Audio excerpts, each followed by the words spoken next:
ver si alguien más.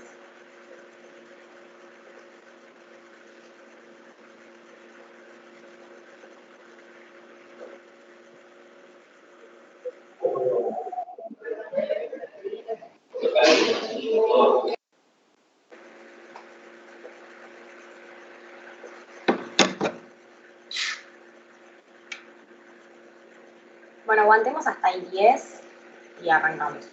¿Me parece? De última, si alguien quiere preguntarle a sus compañeros si se van a sumar o demás, si no, bueno, arrancamos con lo que estamos. Otra persona. Es la primera vez que uso esta plataforma y aparezco con el nombre Agustín, aviso por la duda. Así que volví a casa, me dicen, yo quiero ver, no se puede poner como alguien sabe, como en Zoom, verlos a todos. No me aparecen todos.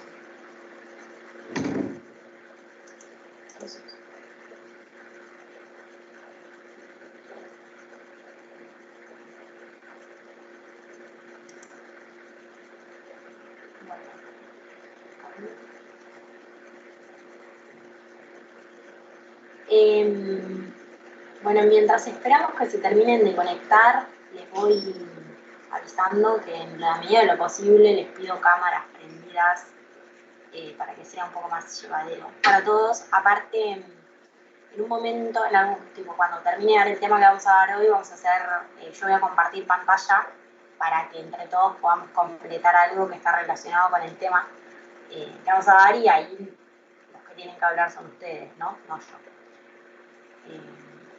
Así que, nada, si a alguien se le complica prender la cámara, no hay problema, pero en la medida de lo posible, los que puedan, les pido por favor que la prendan.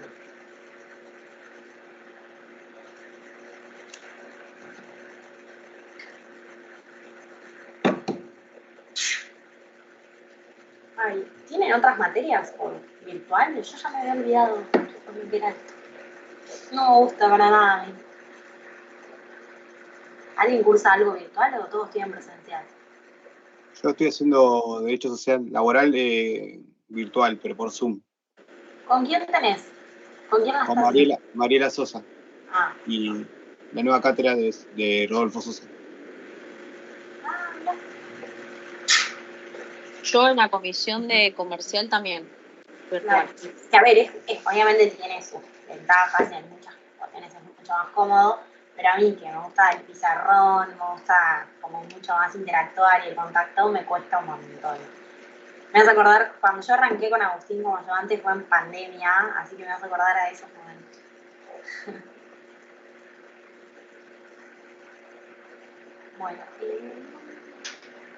Bueno, veo, no sé, no entiendo mucho esto, no es como Zoom que te aparecen todas las camaritas, ¿vieron? Me aparecen 4 personas, ¿no? O te aparece cuando las prenden, no sé. Bueno, si quieren arrancamos y bueno, si se suma alguien más, cuando se sume, si me llega a quedar alguien en sala de espera y no me doy cuenta y les avisan, interrúmpanme y háganmelo saber porque capaz hablando no me doy cuenta, ¿bien? Bueno, recién Esteban me comentaba que él martes con Agustina arrancaron a ver la IPP, ¿no? Sí, bien. Bueno, lo que vamos a dar hoy es algo que sucede dentro de la IPP, que es la famosa declaración del 308. Creo que cuando yo digo sujetos procesales martes, algo lo mencionen o no.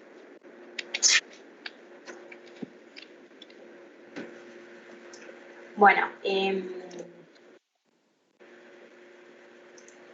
paren porque alguien tiene el micrófono prendido.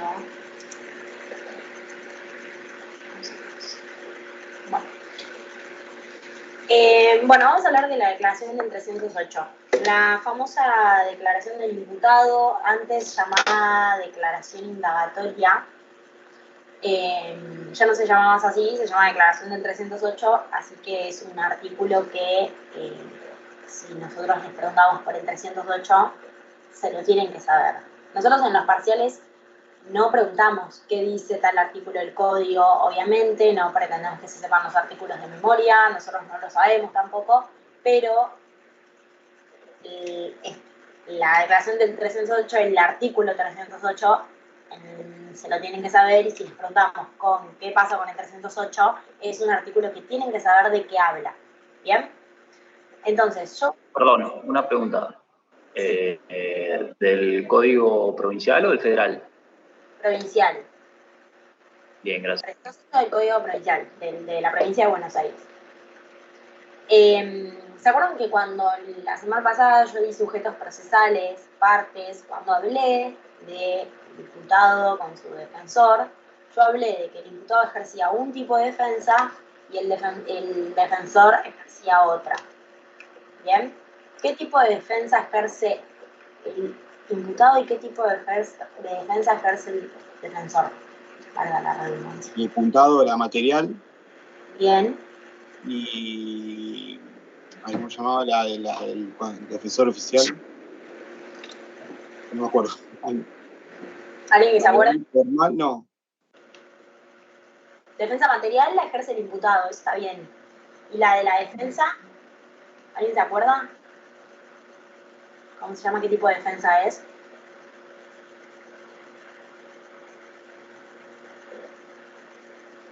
¿Nadie?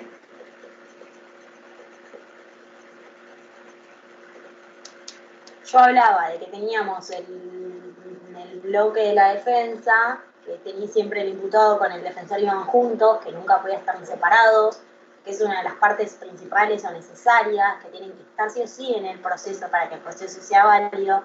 Y decía que el imputado ejerce la defensa material y que la defensa, que puede ser oficial o particular, ejercía otro tipo de defensa.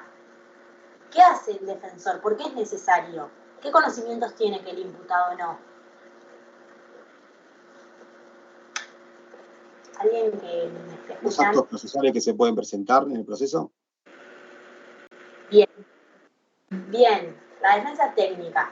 En cuanto a lo que estabas diciendo, Diego, sí, está bien. Piensen que el defensor o defensora ejerce la defensa técnica porque es quien tiene el conocimiento jurídico, que es lo que el imputado no tiene. Bien, entonces es quien lo va a representar frente al órgano jurisdiccional y frente al bloque acusador, que puede ser el Ministerio Público Fiscal y las partes secundarias o eventuales que vimos. Bien, entonces, nosotros decimos, y esto lo remarco porque es pregunta de examen, el imputado ejerce la famosa o la llamada defensa material. El defensor ejerce la defensa técnica, sea un defensor oficial o un defensor particular. Cuando nosotros hablamos de la defensa material, se entiende, o al menos Agustín, que es quien les va a tomar, y yo lo entiendo así, es que una de las maneras en que ejerce el imputado su defensa material es por medio de la declaración del 308.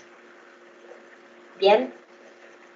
La declaración del 308 es uno de los actos, por no decir el acto más importante dentro de la IPP.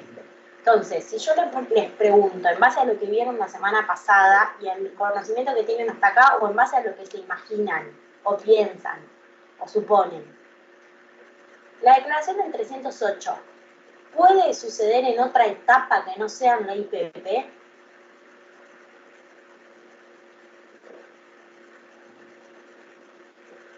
Ahí Delfina me dijo que no con la cabeza.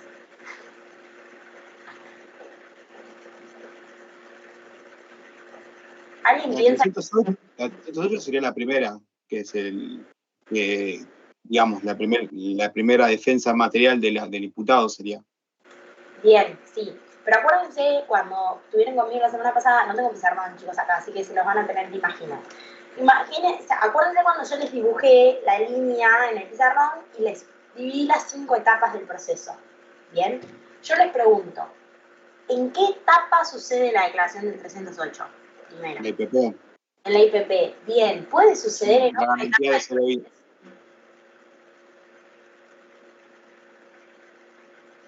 ¿Puede suceder, por ejemplo, en la etapa de juicio? ¿Qué suponen? sin saber en profundidad qué es la declaración del 308. ¿Alguien piensa que sí, que Sí, no? puede declarar, digamos, si en un careo, por ejemplo, se me ocurre a mí. Puede Yo ser, supongo que no. pero no sé si en base a la 308. Bien. Bueno, a ver, la declaración del 308 sucede en la IPP. Bien, como decías, Diego, es el primer acto de defensa material que ejerce el imputado. Bien, nosotros veíamos la clase pasada que una persona es considerada para el código de imputados, ¿se acuerdan que el artículo 60 define al imputado? Que es toda persona que desde un primer momento se la esté indicando como autor o partícipe de un delito. Bien, a partir de ese momento, desde que a una persona se la indique como autor o partícipe de un delito, es considerada imputado. Por ende, entran en juego todas las garantías que protegen al imputado. Acto seguido a eso, lo que no significa que sea de manera instantánea, es decir, al mismo día, salvo excepciones que ahora las vamos a ver, tiene que suceder la declaración del 308. ¿Bien? Entonces, recapitulando, declaración del 308, ¿qué es? Primero, o sea, siguiendo con que esto que es el primer acto de defensa material del imputado, ¿cuándo se toma esta declaración del 308? El código habla de que cuando hay, primero, elementos suficientes o indicios vehementes de que se cometió un delito y después hay suficientes motivos para sospechar que una persona lo cometió. Bien, entonces, Diego, te tengo a vos acá así primero, así que te voy a tomar como ejemplo el resto de la clase probablemente. Bien, te voy a poner como imputado. Apago la cámara. Bien, bueno, entonces, tenemos a Diego como imputado y lo tenemos que llamar a la declaración del 308. Para que se pueda llamar a declarar, en base a lo que yo decía recién, tiene que haber elementos suficientes o indicios obviamente de que existió un delito y de que Diego posiblemente lo pudo haber cometido. Bien, recién hay una sospecha de que Diego pudo ser autor, coautor, partícipe de haber cometido ese delito. Bien. ¿Quién toma la declaración? Y pregunta de examen, por favor se los pido, se lo anotan en el brazo. La única persona que puede tomar la declaración al imputado es el Ministerio Público Fiscal. La única persona. ¿Bien? Antes de entrar en lo que regula el código, vamos a hablar de cuál es el marco constitucional que tiene la declaración. ¿Bien? ¿Dónde creen que está regulada? Además en el código, ¿no? Hablo de marco constitucional y convencional. ¿A alguien se le ocurre algún artículo?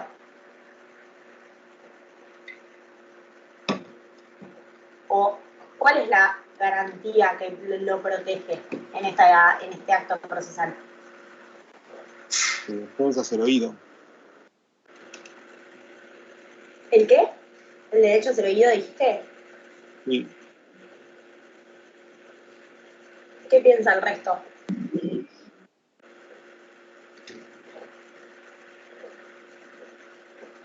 ¿Se acuerdan cuando en la clase pasada yo hablé del artículo 60 que enumera las garantías que tiene el imputado? ¿El imputado está obligado a declarar? Primera pregunta. No. No. Puede negar. Bien, no está obligado a declarar. El artículo 18 de la Constitución Nacional es el artículo que regula que nadie está obligado a declarar contra sí mismo. Bien, entonces, si bien la declaración del 308 es un llamado a declarar, vos no estás obligado a declarar, porque el artículo 18 prevé que como nadie está obligado a declarar contra sí mismo, podés elegir declarar o no declarar, que es lo que vamos a ver después del derecho al silencio. Además de en el artículo 18 tenemos el artículo 75, inciso 22. ¿Por qué traemos este artículo? Porque como está regulado en la Constitución Nacional, está regulado a nivel convencional en tratados internacionales. Lo tenemos en la Convención Americana de Derechos Humanos y en el Pacto Internacional de Derechos Civiles y Políticos. Bien, Convención Americana de Derechos Humanos, artículo 8.2.g y Pacto Internacional de Derechos Civiles y Políticos, artículo 14.3g, que son las garantías del imputado, que regulan lo que regula el artículo 18 de que nadie está obligado a declarar contra sí mismo. Bien. Si alguien no está entendiendo o se pierde lo que estoy diciendo, me interrumpen. Bien. Entonces, para explicar el tema, lo que hago es, les voy a dar como especies de ítems que tienen que cumplir este acto para ser procesalmente válido, que si ustedes después leen del artículo 308 en adelante, es todo esto básicamente, que es lo que yo les dije en la primera clase, háganse amigos del código, porque el código regula todo. O sea, si ustedes leen el código, este tema, y vienen y me lo dicen, conmigo este tema lo tienen aprobado. ¿Bien? No significa que se tienen que saber los artículos de memoria. No quiero que en el parcial vengan y me repitan. El artículo 310 regula que 2 puntos. No es así. Bien. Entonces, podemos hablar de, entre comillas, dicho de alguna manera, requisitos o qué es lo que se tiene que dar para que este acto sea procesalmente válido. Bien.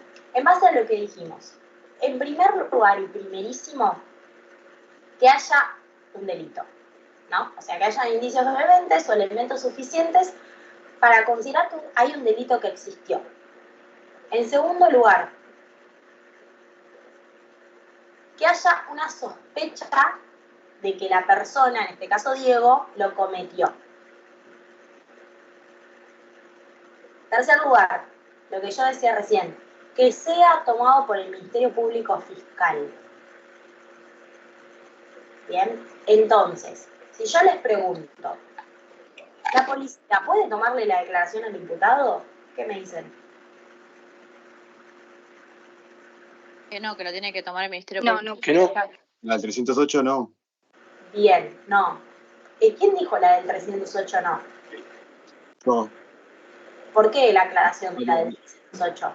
Por ahí puede hacer una declaración, o sea, no lo puede obligar igual, pero puede declarar algo en la policía, pero no va a ser tenido en cuenta para el proceso.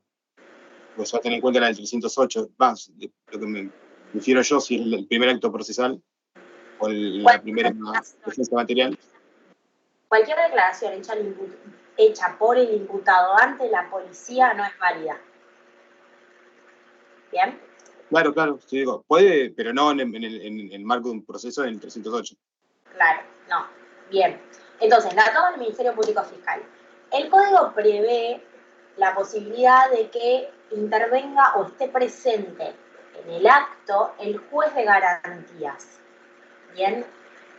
Juez de garantías, ¿por qué? Porque estamos en la IPP. Por ende, va a ser el único órgano jurisdiccional que puede estar presente. No va a poder ser otro tipo de juez. ¿Qué pasa? ¿En qué supuestos puede estar el juez de garantías? Cuando el imputado lo pide. Nada más. ¿Sí? Lo que no significa que sea el juez de garantías quien le tome la declaración. O sea, el juez de garantías puede estar presente, pero no se la toma la declaración del juez de garantías. La toma el Ministerio Público Fiscal en presencia del juez de garantías. La realidad, o sea, eso regula el código, muy bonito. Llevándolo a la realidad, no es común o casi no sucede que se pida que esté el juez de garantías. Tiene que ser, primero, para que se cite el juez de garantías es porque la persona va a declarar. No se lo va a citar a que la persona diga, no declaro, primero. Segundo, y tiene que ser un hecho muy grave o relevante para que se llame el juez de garantías vaya y esté presente en la declaración. ¿Bien? Entonces, hasta acá partimos de la base de que tenemos a Diego, que es posible autor de un delito, y tenemos a Delfina, que es la fiscal que le va a tomar la declaración. Diego no pidió que esté el juez de garantías, entonces por ahora tenemos a Diego y a Delfina. ¿Qué creen que hace falta? O entre Diego y Delfina, listo, están ellos dos, Delfina le toma la declaración a Diego y seguimos adelante. Bien. Falta el de Diego. ¿Qué? El defensor oficial faltaría. ¿Por qué oficial? O particular. Ah, bien, bien. Falta el defensor. Primero, cuando se va a citar o se le va a tomar declaración al imputado, se tiene que notificar al defensor. Y previo a tomarle la declaración, el imputado tiene que tener contacto con el defensor, que lo tiene que aconsejar o asesorar sobre si declarar o no declarar. ¿Por qué aconsejar? Porque si bien es una estrategia de la defensa y lo tiene que aconsejar a su cliente, no lo puede obligar. Si el imputado quiere declarar, y bueno, va a declarar por más de que la defensa le aconseje que no lo haga. ¿Bien? Entonces lo tiene que aconsejar o asesorar sobre si declarar o no declarar. Si se toma la declaración por parte del fiscal y la defensa no fue notificada o no le pudo aconsejar o asesorar, es un acto que no es válido en el proceso. ¿Bien? Es requisito esencial que sea notificada la defensa y que asesore al imputado en el proceso sobre si declarar o no declarar. ¿Bien? Tengo una consulta. Sí. ¿Sí o sí tienen que estar los tres presentes? No importa que se le notifique al defensor y no esté presente, previamente notificado. Tiene que estar el defensor. Lo que regula el código es que puede estar el defensor, o lo que pasa mucho es que esté suponiendo que es un defensor oficial, un letrado de la defensoría, no el defensor oficial propiamente dicho, pero tiene que haber alguien en representación de la defensa. Está bien, pero tiene que haber sí o sí tres partes. Claro. Bien. Bien. Ahora yo les pregunto, teníamos a Diego como imputado, a Delfina como fiscal, fue notificada la defensa. Bien. ¿Cómo puede estar Diego? ¿Cómo puede llegar a la oficina de la fiscalía a declarar? Privado de su libertad, ¿no? Bien. No sé quién habló, pero bien. Privado de su libertad. María, perdón, no prendo la cámara porque se me explota la computadora. No hay problema, no hay problema. Es que me aparecen chiquitos los que no tienen cámara y por ahí ahí me apareciese en azul igual. María, ¿no? Bien. Sí, María. Sí, se me pone azul cuando hablan, pero por ahí no lo veo. Bueno, bien. Puede estar privado de su libertad o no. Y acá, ojo. ¿Por qué? Sin meterme mucho en el tema, porque ustedes todavía no vieron medidas de coerción, lo van a ver más adelante. Si bien puede estar privado de su libertad, no puede, en la declaración del 308, estar en prisión preventiva.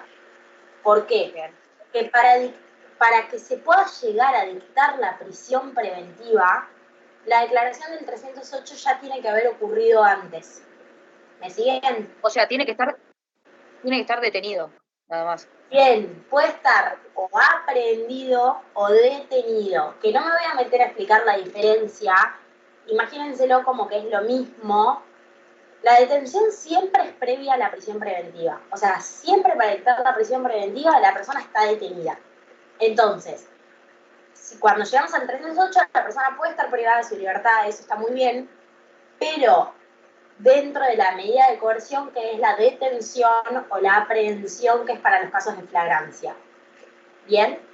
Y si no está privada de su libertad, o sea, detenida, puede estar en libertad, que es que se lo cita, la famosa, que la van a ver en el código dentro de medidas de coerción, citación.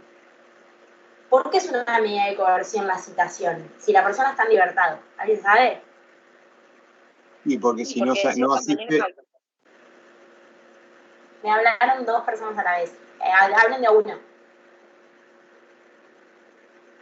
Diego y María creo que hablaron, no sé qué estaban. Sí, pero dale, Diego. Yo digo, digamos, si lo citan y no compadece, puede ir la fuerza pública a buscarlo para que compadezca, para que le tomen declaración. Bien, María, ¿vas a decir otra cosa? Sí, iba a decir lo mismo, o sea, como que de cierto modo genera un compromiso para con la justicia, entonces. Bien, perfecto. Diego. Si ustedes van al capítulo de medidas de coerción del código, la primera que regula es la citación. ¿Por qué es una medida de coerción? Porque si bien el imputado está en libertad, se lo notifica por medio de la comisaría a su domicilio, que tal día, no sé, el día 12 de abril a las 9:30 debe comparecer al asiento de la Fiscalía, en calle 7, entre 56 y 57, a prestar declaración del 308. Si bien la persona está en libertad y va por sus propios medios a prestar declaración, no deja de ser una medida de coerción, porque si el imputado no se presenta a declarar, va a ser lo van a buscar por la fuerza pública. ¿Bien? Entonces, recapitulando, al 308 el imputado puede llegar en libertad por medio de una citación o aprehendido en los casos de flagrancia o detenido. ¿Bien? ¿Cuál es la particularidad que tiene que estar si está aprehendido o detenido? Es que desde que se lo aprende o desde que se lo detiene, el fiscal le tiene que tomar la declaración en un plazo no superior a 24 horas, prorrogable por 24 horas más, es decir, 48 horas en total. Obviamente que si lo detienen, se le puede tomar declaración inmediatamente, previo que, antes de tomarse declaración, si está detenido, ¿qué falta? Que lo vimos Previa notificación al defensor. Bien, notificación al defensor, y se le tiene que dar el espacio a que el defensor le aconseje o lo asesore sobre si declarar o no declarar. ¿Bien? Ahora, el defensor le puede aconsejar sobre declarar o no declarar. Supongamos que el imputado, Diego, elige declarar. Una vez que Diego elige declarar y empieza a hablar en el acto de la declaración, el defensor no puede intervenir para en ese momento darle algún consejo o dar alguna indicación sobre qué decir o no decir. ¿Se entiende? Es decir, que el momento de asesorar al imputado es previo. Una vez que empieza a declarar, el defensor no puede intervenir mientras declara. ¿Se entiende? Eso. Y obviamente, Sí, bien, y obviamente que si el imputado elige declarar, eso va a constar en un acta, que es lo que vamos a ver ahora para que vean un ejemplo práctico de cómo es, donde tiene que expresar fielmente lo que dice el imputado. Es decir, que mientras el imputado declara, va a haber un letrado de la Fiscalía que va a estar copiando de manera textual lo que declara el imputado, y cuando se da por culminado el acto de la declaración, el acta tiene que ser leída y ratificada tanto por el imputado como por su defensor, y pueden ver que se corrija. Bien, porque tiene que expresar fielmente lo que dice el imputado. Bien. Y por último, el defensor, si el imputado eligió declarar, puede proponer preguntas. Ahora, esas preguntas, ¿hace las preguntas que quiere o el fiscal las tiene que autorizar? ¿Qué creen?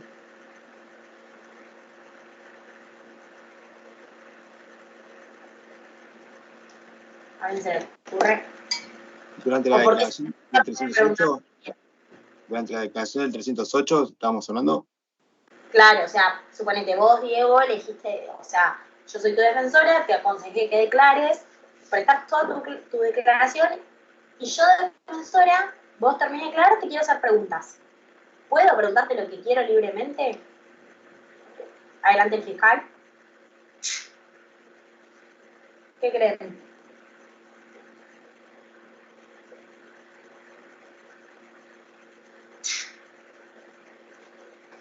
No, bueno, no puede. El defensor le dice al fiscal que quiere realizar cierta pregunta, y el fiscal, si la considera pertinente, la pregunta se la hace al imputado, pero te la puede rechazar por impertinente. ¿Bien?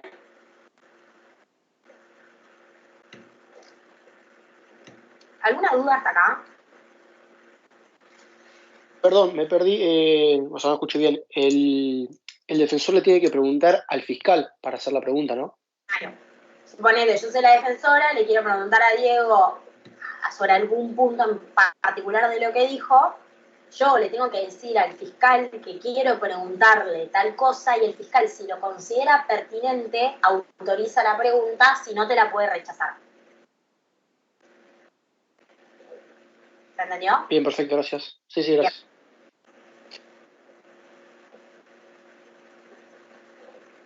Después, otra cosa que regula el código, obviamente, es que si hay más de un imputado, declaran todos por separado. Son distintos actos los que, de cada imputado. O sea, hay tantas declaraciones como imputados haya. Y acá entra lo que regula el código y lo que protege las garantías constitucionales, que es el derecho al silencio. Que como nosotros tenemos una garantía constitucional, que nadie está obligado a declarar contra sí mismo ni a considerarse culpable, el imputado al momento de prestar declaración tiene el derecho al silencio. Entonces, ¿qué implica el derecho al silencio? Yo algo un poco les mencioné en la clase pasada, cuando hablé del imputado, es que, bueno, además de que se puede negar a declarar y eso no puede ser usado en su contra, si declara, no se le toma juramento o promesa a decir verdad, que esta es la principal diferencia con la declaración de los testigos, que declaran bajo juramento porque mentir es un delito. Bien, entonces el imputado no comete delito por mentir en su declaración, no declara bajo juramento, puede mentir, que nunca va a ser investigado por eso, y si eligen declarar, eso no va a ser usado en su contra. Y obviamente tiene que ser, si elige declarar, un acto libre y que sea por su propia voluntad. Es decir, el imputado no puede estar obligado, coaccionado a que declare. ¿Bien?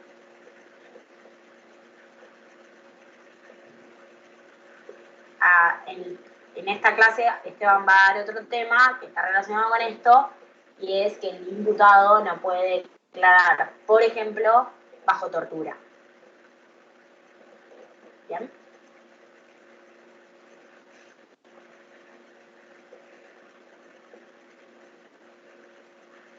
Entonces, si nosotros estamos en una línea del tiempo, imagínense, y en base a lo que vieron con Agustín la clase pasada, ¿cómo inicia un proceso penal?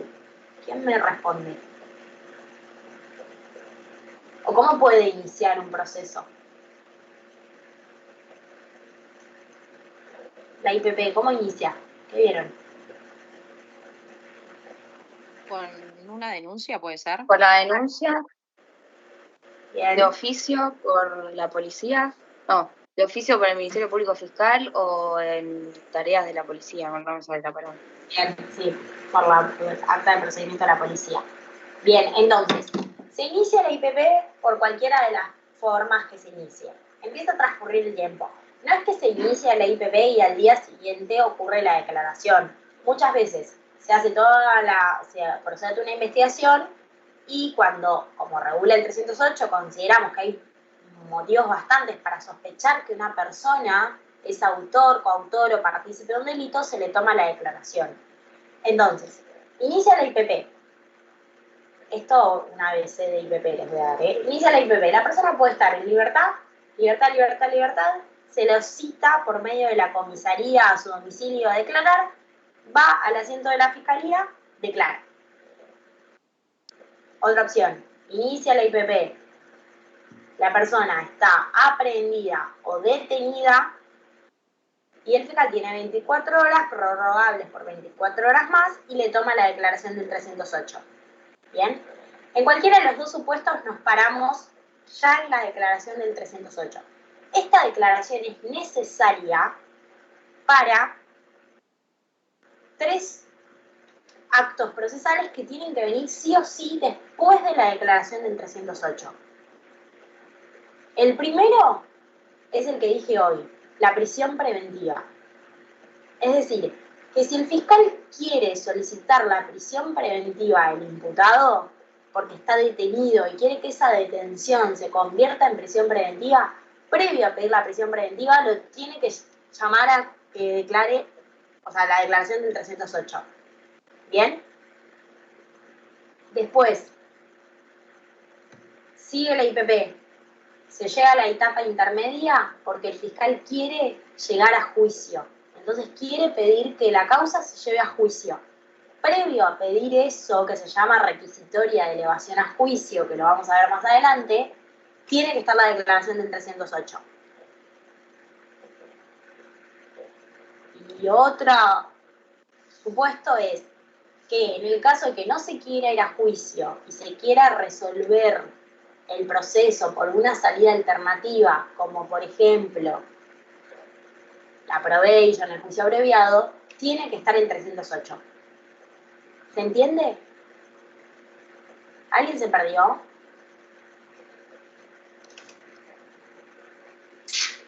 La segunda, o sea, primero, una vez que está la declaración del 308 hecha, o sea, hay tres opciones que pueden continuar.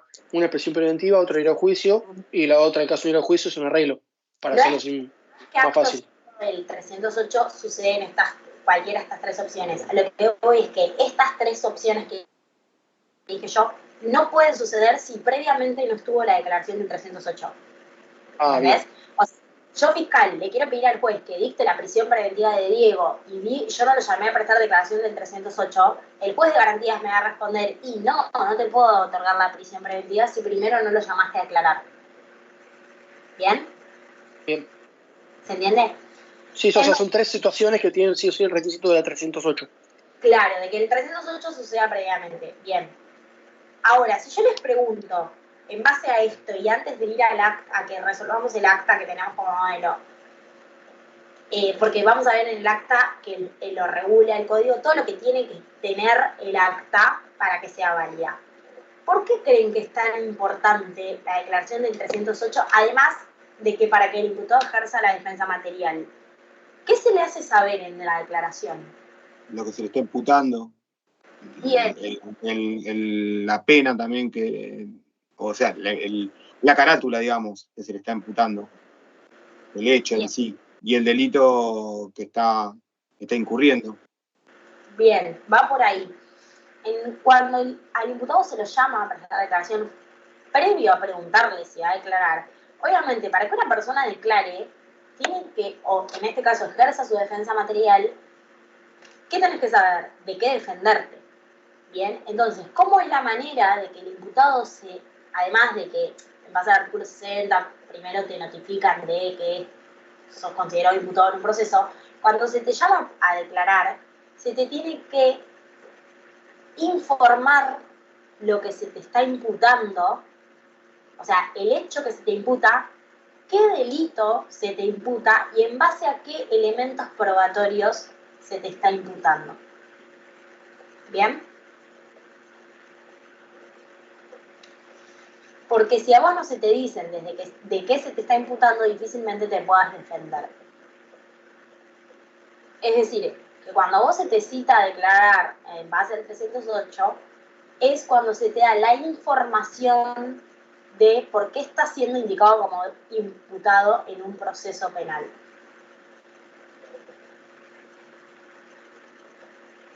¿Bien? ¿Se entiende? Voy a compartir pantalla y quiero que me digan si ven. Y acá me prenden los micrófonos porque van a hablar ustedes, no yo. Vale. Avísame si ven un Word. Sí, sí. Se ve. Bueno, esto es un acta del 308, que es lo que después va a constar en la causa, que es lo que yo les decía, que cuando se termina con la declaración se tiene que leer porque debe reflejar fielmente lo que dijo el imputado y tiene que ser, puede ser corregida en el caso de que no lo diga. Entonces,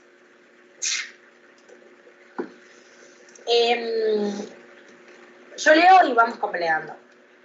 Dice, a la audiencia designada y que se lleva a cabo en la ciudad de La Plata, a la hora, ¿qué hora es?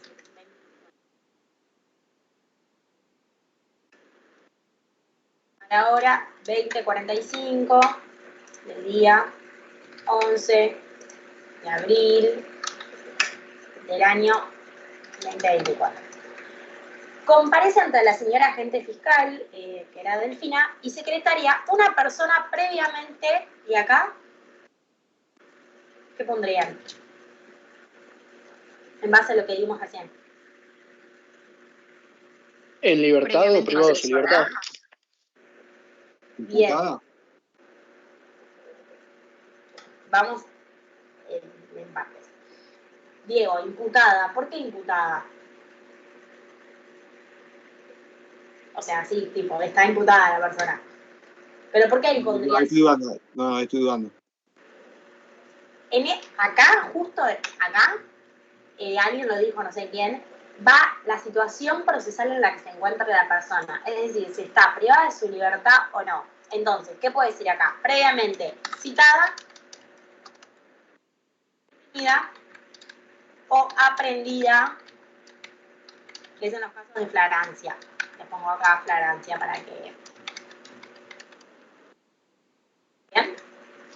Entonces, una persona previamente citada, detenida, aprendida, a quien se le pone en conocimiento los derechos emergentes del artículo 92 en cuanto a que será defendido por el defensor oficial, quien intervendrá en el proceso hasta que sea sustituido por el abogado de la matrícula que propusiere, como también que tienen derecho a solicitar prórroga de este acto para proponer defensor. ¿Por qué esto? Supongamos que a Diego lo aprenden, la aprehensión es solo para los casos de flagrancia, entonces a Diego lo aprendieron corriendo en la esquina con la mochila que le robó a una persona que iba caminando. Aprendido, listo. Como yo dije, que cuando estaba detenido, aprendido, el fiscal tenía 24 horas, prorrogables por 24 horas más, se lo aprende y automáticamente el fiscal le quiere ir a tomar la declaración. Entonces, Diego no tenía un defensor, tenía un defensor oficial. Si Diego quiere proponer su defensor, no quiere ser asistido por un defensor oficial y quiere que lo aconseje un defensor de su confianza, Diego puede pedir que se prorrogue el llamado a prestar declaración porque quiere un defensor de su confianza. ¿Se entiende? Porque quiere que el defensor que es de su confianza le aconseje, no el defensor oficial. ¿Sí? Bueno, y se La conforma prórroga es lo que se... Perdón. Sí. La prórroga esa que vos decís es la que se contempla en las 24 horas más, o cuántas horas puedes, o sea, cuánto tiempo puede ser esa prórroga que pida el imputado. No, esta prórroga que pide el imputado es hasta que el imputado designe el defensor y el defensor acepte el cargo. Perfecto. Bien. La de 24 horas es cuando el fiscal la puede prorrogar 24 horas más. Bien, conforme a lo expuesto por el artículo 272, es invitado a elegir defensor manifestando que desea que lo asista. Y acá, ¿qué ponen? El defensor que elige el imputado. Bien. Acá puede ser defensor oficial o particular. Particular tiene que, como vimos la clase pasada, tiene que designarlo y el defensor particular tiene que aceptar el cargo. Y si es defensor oficial, acuérdense que es la defensoría que esté de turno al momento del hecho. ¿Quién ha sido previamente notificado de esta audiencia? Lo que veíamos recién, no es válido el acto si no se notificó a la defensa que se le va a tomar declaración y pudo aconsejar al imputado.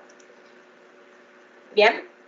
Asimismo, se le hace saber que ningún interrogatorio podrá ser tomado en consideración cuando su abogado defensor no haya podido asesorarle sobre si le conviene o no declarar o advertirle sobre el significado inculpatorio de sus manifestaciones. Y acá, todo lo que sucede en el acta lo regula el código, ¿bien? Entonces, el acta siempre va a ser igual en todos los casos o similar. No es que algunas tienen más datos y otras menos, porque lo regula el código, son los requisitos que pide el código que tenga el acta. Entonces acá habla de los datos personales de la persona. Entonces, seguidamente se le solicita que proporcione su nombre y apellido, supongamos que soy yo la imputada para no pedirle a Diego que nos dé todos sus datos. Entonces dice, manifestando llamarse Eugenia Sánchez Caputo, de sobrenombre o apodo, no posee, de 25 años de edad, de estado civil soltera, de profesión abogada, manifiesta ser de nacionalidad argentina, haber nacido el 8 de enero del 99 en La Plata, ser hijo de Fabián y Viviana, ser hermanos papás. Bueno, sobre su domicilio actual vive en calle, las calles donde viva el imputado, bueno, y si antes vivió en otro lado, antes. Y se le pregunta ocupación, oficio o profesión. Es decir, los datos personales. Bien. A su vez, interrogado si ha sido procesado anteriormente en sede penal y para qué, en caso afirmativo, señale por qué causa, por qué tribunal, qué sentencia recayó y si ella fue cumplida. Es decir, que yo, imputada, diga, no, nunca fui procesada antes en sede penal, o sí, ya cumplí la pena, o sí, pero me sobreseyeron, etc. ¿Bien? Y acá está lo que decíamos recién. Acto seguido se le hace conocer detalladamente cuál es el hecho que se le atribuye, las constancias de la investigación penal preparatoria que en su contra existen. Y acá va a estar detallado el hecho. Es decir, con el ejemplo muy de manual que yo dije de Diego, dice que el día 10 de abril del 2024, siendo las 21 horas en la intersección ubicada en calle 7 y 48 de la ciudad de La Plata, una persona de sexo masculino les desapoderó de su mochila o de sus pertenencias a fulanita de tal que iba caminando para luego salir corriendo del lugar y así consumar el ilícito. ¿Bien? Es decir, se le da una breve explicación de el hecho o de lo que el fiscal entiende que pasó. La calificación legal, es decir, esto lo aclaro por si no lo saben, siempre que hablemos, o si no se acuerdan de penal, siempre que hablemos de calificación legal, es el tipo de delito que prevé el código y los artículos de ese código, es decir, la calificación legal, robo agravado por ser cometido en poblado en los términos del 160 y pico del Código Penal. ¿Bien? Y que se le imputa haber participado en rango de, y acá que puede ser,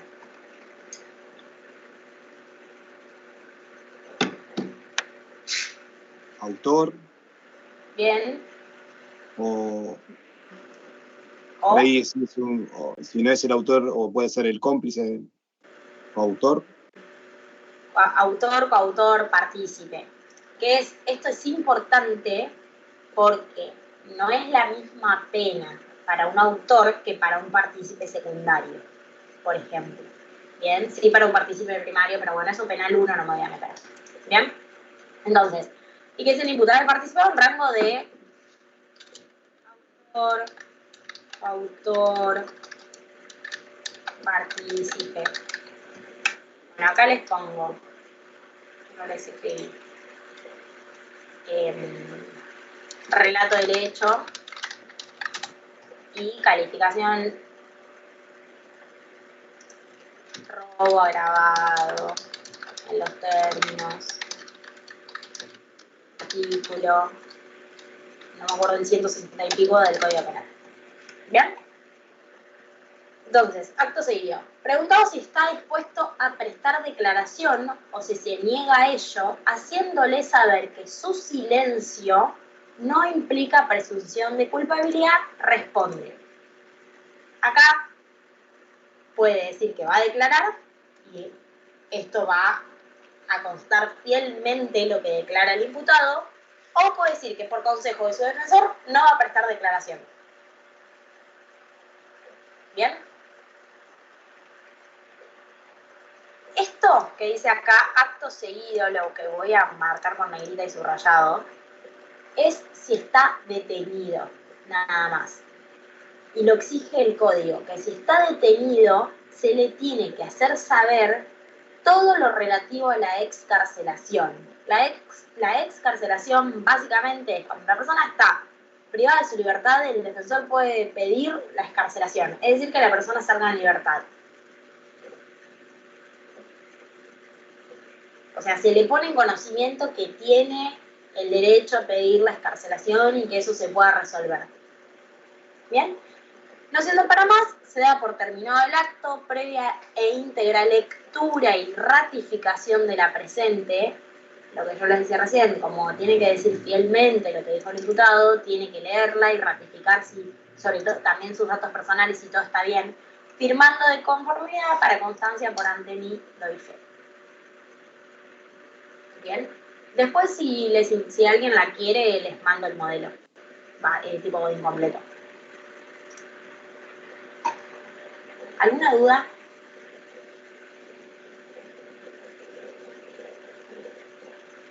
¿De esto?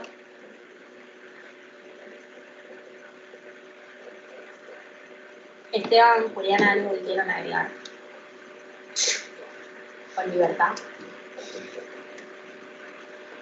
¿Se me escucha? Sí. ¿O no? Sí, te escucho. No sé si, bueno, de última me corrigen, pero si el imputado, en caso de estar detenido, aprehendido o en libertad, y en ese transcurso se viola una garantía, ¿se puede recurrir al artículo 43 de la Constitución? Yo lo tengo entendido así, como que puede solicitar un habeas corpus. No entiendo el supuesto. O sea, no, que si el imputado esté en la condición que esté, detenido, aprehendido, en libertad, y se vulnera alguna garantía constitucional, puede recurrir al amparo, al habeas corpus, por ejemplo. O sea, vos por decís, ejemplo, no sé, está detenido. Primero, el habeas corpus, esto va... a ver, capaz no te estoy entendiendo, o Esteban, ayúdame si vos entendés a lo que va, Juliana. No, que en paralelo se puede, solicitar un habeas corpus en caso de que se vulnere alguna garantía constitucional. Pero lo que yo no termino de entender es qué relación tiene el habeas corpus que protege la libertad ambulatoria del imputado. Por ejemplo, si está detenido, ponele que ya hizo la declaración y está detenido. Sí, o sea, sí, obviamente. Se puede. No está relacionado con el 308. Ah, bien. O sea, lo tenía... Lo vamos a ver en la cursada. El habeas corpus, para el resto, por ahí, si no se lo acuerdan de derecho constitucional, protege la libertad ambulatoria de las personas. Hay distintos, entre comillas, doctrinales tipos de habeas corpus, que es cuando vos te privan, por ejemplo, ilegítimamente de tu libertad, o cuando estás detenido en el marco de un proceso penal y se te agravan las condiciones de detención. La defensa o el mismo imputado puede pedir un habeas corpus. Pero no estoy entendiendo la conexión con el 308. ¿Vos, Esteban, lo entendés? No, capaz que es un tema más de medidas de coerción. Claro. Es un tema más de medidas de coerción. Sí. Me parece que, porque yo lo había estudiado así en su momento, y bueno, me quedé la duda si lo puedo solicitar o no, después de la declaración. Poner en cualquier momento. Claro. La característica que tiene el habeas corpus, sin meternos mucho en el tema, es que no exige formalidad alguna. Bien, justamente porque es algo para resolver la libertad ambulatoria. Y hay distintos supuestos. Pero en el caso de que la persona esté detenida de manera legal en un proceso, por ejemplo, se puede pedir el habeas corpus cuando se agravan las condiciones de detención. A mí me pasa mucho en mi trabajo de que veo habeas corpus de personas que están en prisión preventiva porque, no sé, tienen una enfermedad y no le otorgan el medicamento que necesitan. O porque se quiere proteger la integridad física porque tiene problemas con sus compañeros del pabellón en el que está. Es un agravamiento en las condiciones de detención. Después está el supuesto de que a vos te priven ilegítimamente tu libertad y pidas un habeas corpus, ¿no? ¿Bien? ¿Algo más? Esteban, Juliana, alguien que quiera preguntar algo o decir. ¿Esto? ¿No? Bueno. Bien. Ay, perdón. Sí, no sé si lo dijiste, capaz que no te escuché, pero lo que dijiste de los actos procesales, o sea, no sé si es un acto procesal como tal, pero lo que sucede después del 308, que lo hablábamos el otro día con Agustín, si no me equivoco, a partir de ahí es que empiezan a correr los plazos de la IPP. de cuánto puede durar la IPP. Sí, 4 meses, eso, prorrogable. Claro. Sí. Claro, pero digo, es a partir del 308 que empiezan a correr los plazos procesales. Sí. Listo. Bien. Bien. Acá voy a hablar un toque o refrescar por ahí un poco. Si nadie tiene ninguna pregunta más del 308 puntualmente, voy a hablar un poco de la IPP, de un poco de lo que dio en Juan Agustín, para darle la palabra a Esteban, que les va a hablar de otro tema. ¿Bien? Yo, si me estoy metiendo en algo que no vieron, con Agustín me lo hacen saber. Porque como yo no estuve, no sé qué tanto vieron. Vamos a hablar puramente de la IPP, de la primera etapa del proceso. Entonces, ustedes me dijeron hace un rato que la IPP podía comenzar con una denuncia de oficio por prevención policial. Eso está muy bien. Tenemos una persona considerada imputada, se le toma la declaración del 308. ¿Quién lleva adelante la IPP? Y acá empiezo a preguntar porque se supone que... garantía. ¿Por qué el juez de garantías? Primera pregunta de examen y no es pues el juez de garantías. El fiscal es el que investiga. No, está bien. El fiscal es el que investiga. Bien. El público fiscal. El triángulo que yo les dibujé en el pizarrón, primero. Segundo, ¿quién es el titular de la acción penal?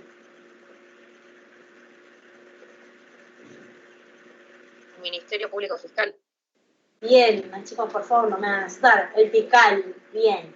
El fiscal es el titular de la acción penal pública. Es quien lleva adelante la IPP. Por ende, el que lleva adelante la IPP es el fiscal. El fiscal es quien realiza todos los actos procesales y obviamente que hay actos que se los tiene que solicitar al órgano jurisdiccional, que es el juez de garantías, que va a ser quien tiene que resolver. Pero quien lleva adelante la IPP es el fiscal. Entonces, el objetivo que tiene la IPP es, primero, ver si el hecho existió, si ese hecho existió, si es un delito. Si es un delito, ¿quién puede haberlo cometido? Partiendo de eso, y de que tenemos una persona como posible autor y se le tomó declaración, ¿qué tiene que hacer el fiscal? Si es el que tiene que investigar, ¿qué tiene que recolectar?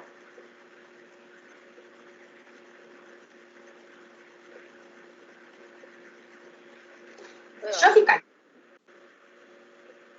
Elementos probatorios más que pruebas. Bien. Bien. Yo soy fiscal. En ti tengo entendido, tengo indicios vehementes para sospechar que Diego cometió el robo de la mochila en 7:48. Entonces, ¿cómo sigo yo ahora? Tengo que recolectar elementos probatorios que hagan a mi hecho, a que yo considero que Diego le robó la mochila a la víctima 7:48. Tengo que empezar a recolectar elementos probatorios, que todavía no son pruebas. La prueba es la que sucede en el juicio. Bien, en la etapa de juicio, que lo vamos a ver, entra en el segundo parcial, así que no nos adelantemos. Ahora hablamos de elementos probatorios o medidas probatorias. En base a lo que vieron con Agustín, ¿qué me pueden decir? ¿Para qué sirven? ¿Cuál es el principio que rige la prueba, de los elementos probatorios? ¿Qué se acuerdan?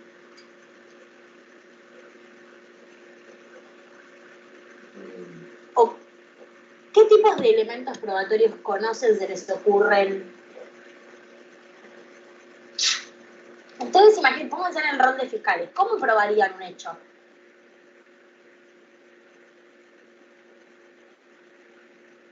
Y si fue en 7:48, cámaras, testigos. Bien. O todavía no encontrar un testigo. Vamos a ver o sea, el código regula una serie de elementos probatorios, como por ejemplo los testigos. Después habla de los testigos. Acá entra obviamente la víctima. Acuérdense de lo que yo dije en la clase pasada, que la víctima, no, por más que sea víctima, es un testigo. Bien. El código prevé testigos, peritos, orden de registro, que puede ser registro de lugares, que es el allanamiento, requisas. Hay libertad probatoria. Bien, ¿qué implica la libertad probatoria?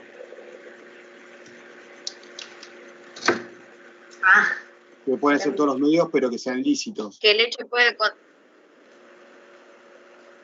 ¿Que el qué?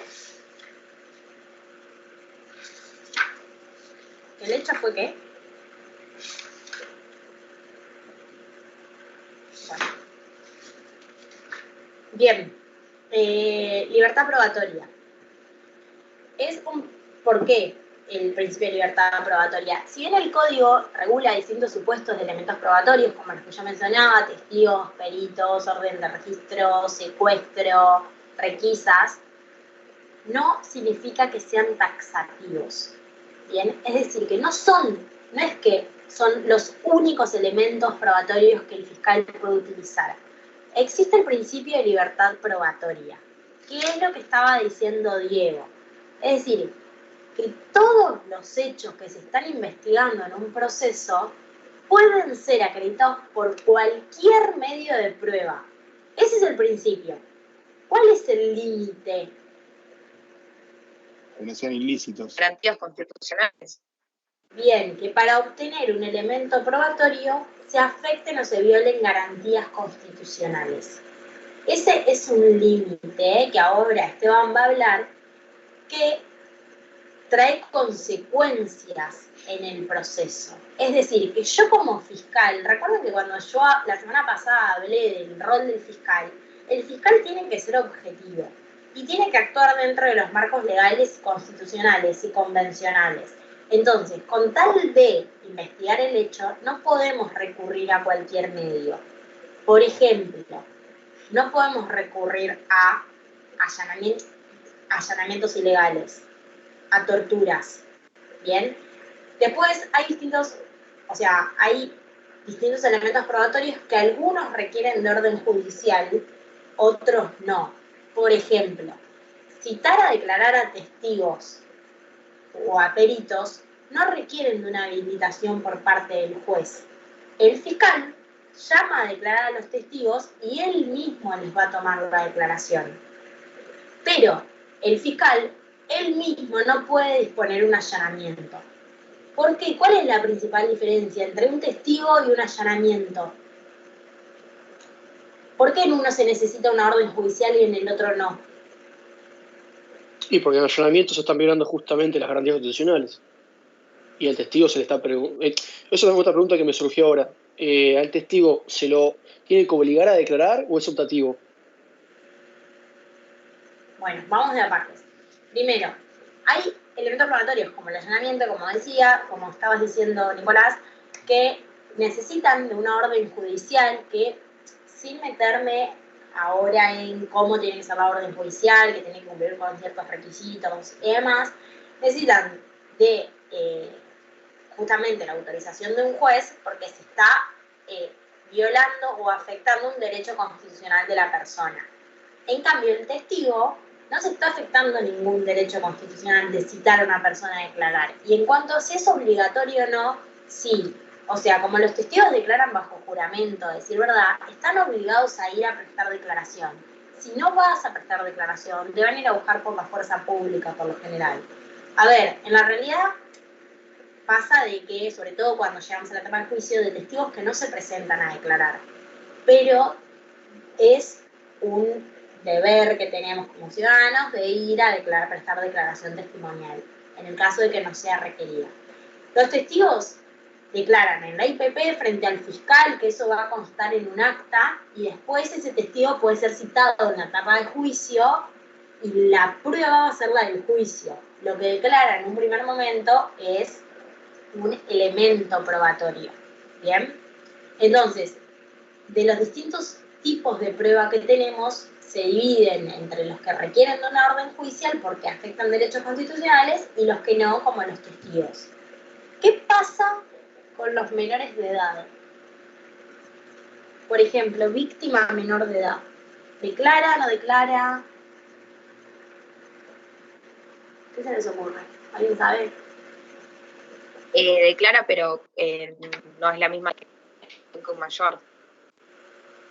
Bien, no es la misma. ¿Alguien sabe cómo se llama la modalidad bajo la que declaran los menores de edad? Sí, no, declaran bajo cámara Gesell. Bien, en cámara Gesell. Los menores de edad sí o sí declaran en cámara Gesell. Si alguien no sabe qué es, dicho muy simple, la cámara Gesell se hace en un cuarto privado donde está la persona que va a declarar, por ejemplo la víctima, con muchas veces es un psicólogo, y las partes escuchan la declaración por fuera, es decir, que la víctima no está viendo quiénes la están escuchando, ¿sí? Es como si fuese un vidrio espejado.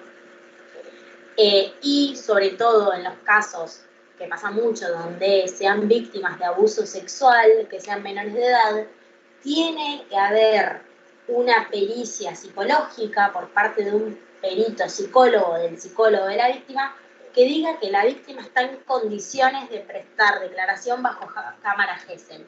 Pasa de víctimas menores de edad o víctimas de abuso sexual, donde es un hecho muy, muy traumático, que el psicólogo dice que no está en condiciones de declarar ni en cámara Gesell, ¿bien? Pero si no, el código prevé que sí o sí declaran bajo cámara Gesell. ¿Qué pasa? Perdón. Sí. Y esa situación de que el psicólogo lo analiza mediante una pericia y, o sea, como que se da mucho tiempo que dice que no puede declarar bajo cámara Gesell, ¿qué se hace? No, o sea, se tiene exime un informe del perito diciendo que, por lo general, cuando te dicen que no está en condiciones de declarar, te explican que la persona está viviendo un hecho muy traumático y que de la entrevista surge que, y te hace un informe. Eso es lo que se toma en cuenta. Bien. Me olvidé lo que estaba diciendo. Sí, esto. Muchas veces pasa en un proceso penal que la persona es menor de edad, en la IPP, o sea, cuando se están recolectando los elementos probatorios, declara en cámara Gesell, y cuando llega la etapa de juicio, ¿qué pasa con eso? Si la víctima sigue siendo menor de edad, por ende no puede ir a declarar al juicio en frente de todas las personas, se incorpora el acta, o sea, el papel donde ya declaró en cámara Gesell, o el CD que está grabada. Si ya es mayor de edad, se la puede llamar a declarar en persona. ¿Bien? Pero eso como un dato. Después, bueno, acuérdense, o sea, esto de... Después lean los artículos si pueden de los distintos elementos probatorios. No los vamos a tomar en profundidad de todos los requisitos, pero sí hay cosas importantes, por ejemplo, lo de los testigos primero que declaran bajo juramento, y después existe el supuesto de quién es de la prohibición de declarar. Bien, por ejemplo, yo no puedo declarar en contra de mis padres salvo que yo sea víctima en el hecho. Bien, por eso digo que después nos lean. Volviendo un poco, entonces, todo lo que se recolecta en la IPP se denomina elementos probatorios. Todavía no son prueba, la prueba es la que sucede en la etapa de juicio, que cuando se llegue al juicio y se produzca la prueba, vale lo que suceda en el juicio. ¿Bien? Entonces, tenemos elementos probatorios. ¿Quién recolecta todos estos elementos probatorios? El Ministerio Público Fiscal. Hay supuestos donde requiere de la orden judicial, como en el caso del allanamiento, porque si no, no es válido. ¿Y qué pasa con la prueba que quiera aportar la defensa? Como el titular de la acción penal es el fiscal y quien lleva adelante la IPP es el fiscal, en el caso de que la defensa, por ejemplo, quiera citar a declarar a un testigo que la fiscalía no solicitó, la defensa se lo tiene que pedir a la fiscalía y la fiscalía lo puede autorizar o no. Y acá no me quiero meter mucho más qué pasa si lo deniega, pero sepan que existe la posibilidad de que el fiscal te rechace la declaración de un testigo en la IPP a la defensa. ¿Bien?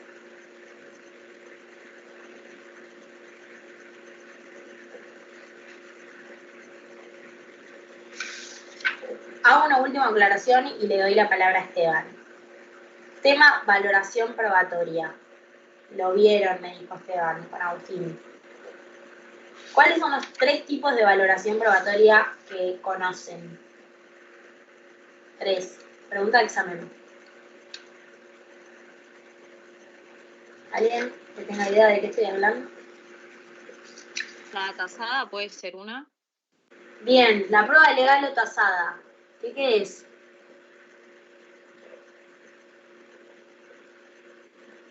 Está establecido en la ley las pautas que hay que seguir para la prueba. Tipo, hay una que, por ejemplo, precisabas 2 testigos o mínimo de 2 testigos. Bien, perfecto. Sí, que decía, por ejemplo, que para que sea considerado válida se necesita la declaración de 2 testigos. Eso no rige más. Eso era del sistema inquisitivo.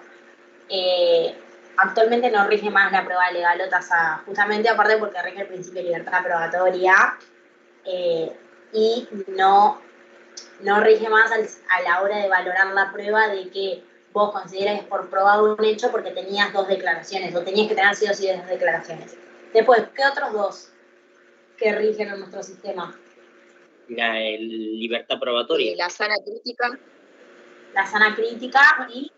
Una crítica para los jueces y la íntima convicción para los jueces que son parte de un juicio por jurados, o al revés. Bien, no, perfecto. Eso es pregunta de examen. Valoración probatoria. En un juicio técnico, es decir, donde los jueces sean jueces técnicos, rige la sana crítica. ¿Qué implica la sana crítica? Los jueces tienen que explicar... El juez va a juzgar... sí, dan los fundamentos, pero en base a su experiencia y, bueno, su profesión, ¿no? Bien. En cambio, los jurados no deben expedirse respecto a las decisiones que toman. Bien, por eso se llama íntima convicción. Es la principal diferencia. El juez está obligado, bajo sanción de nulidad de la sentencia, a explicar por qué tomó la decisión que tomó. Es decir, los fundamentos.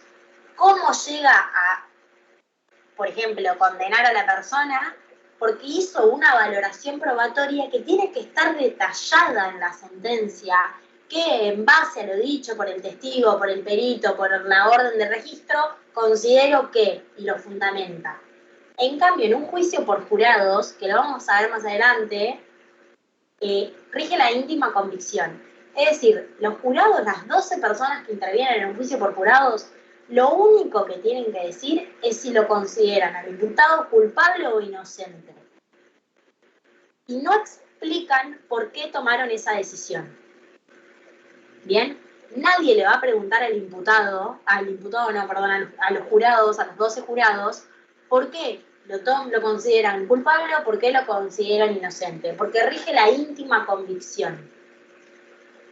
En cambio, un juez está obligado a fundamentar por qué tomó esa decisión en base a la valoración probatoria que hizo. Y acá les pregunto, ¿se entiende de qué hablamos, más allá del tipo o el sistema, de qué hablamos cuando hablamos de valoración probatoria? O sea, dicho muy llanamente, la valoración probatoria es, yo jueza agarro las 5 pruebas que tengo y tengo que hacer un análisis de esas pruebas y lo que surge de esas pruebas en la sentencia tiene que estar explicado. Y en qué es lo que surge de esas pruebas y por qué yo tomo la decisión que tomo. Eso es la valoración probatoria. O sea, de toda la prueba producida en el proceso, la tengo que valorar, o sea, analizar. ¿Bien? ¿Alguna pregunta?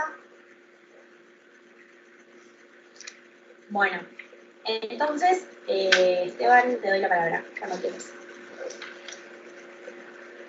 Muy bien, buenas noches. ¿Se me escucha bien? Sí, perfecto. Fenómeno. Sí. Muy bien. Como bien nos decía recién Eugenia, hay un sujeto investido, creado en nuestro derecho, que es el Ministerio Público Fiscal, y es el que tiene la tarea que es, se le encomienda legalmente esta tarea de, como concepto general, de llevar la acción penal. Y estamos nosotros en el primer momento de este camino que inició con la notitia criminis, en donde el Ministerio Público Fiscal va a preparar la acusación. La acusación llegará después, lo veremos, pero está buscando, está realizando esta tarea eminentemente creativa, tratando de purgar las dudas que le generan y los vacíos para formar, para generar y dar consistencia a eso que es la teoría del caso que llevará posteriormente al juicio. Ahora, en este obrar, en este transitar, en esta actividad, bien decíamos que iba sirviéndose, iba preparando, iba recolectando, salía al mundo el fiscal en búsqueda de elementos probatorios, en búsqueda de aquellas evidencias que sirvan para fundamentar naturalmente esto. No sirve hoy la sola inferencia de que alguien hizo algo, sino que tiene que tener una verosimilitud en los hechos, en la actividad probatoria que se va a llevar adelante en el juicio. Pero como en todo proceder, y lo jurídico, digamos, en el oral del fiscal tampoco es excepción, hay modos que van a ser legítimos, que vamos a entender que en esta tarea de buscar los elementos probatorios sería solamente la observancia de las normas procesales, las garantías constitucionales y convencionales, la atención a todo esto, el respeto a todo esto, hacen que ese acto, que ese elemento probatorio sea legítimo. ¿Estamos de acuerdo ahí? El asunto es cuando el fiscal, en su relación con el juez de garantías en esta etapa, se aparta de eso. Cuando eso eso se desarrolló no observando estas situaciones, estas máximas, deveniendo que ese acto se torne ilegítimo.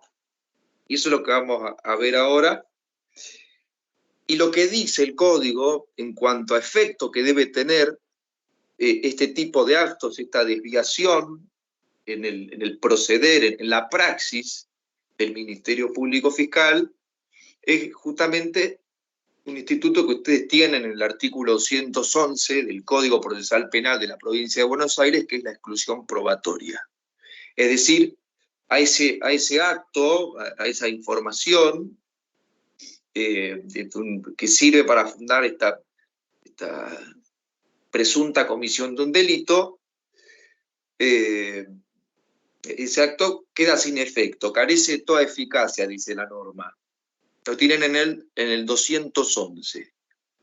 Y esto en realidad también viene de la mano de lo que hace a la misma télesis de la institución que es el Ministerio Público Fiscal.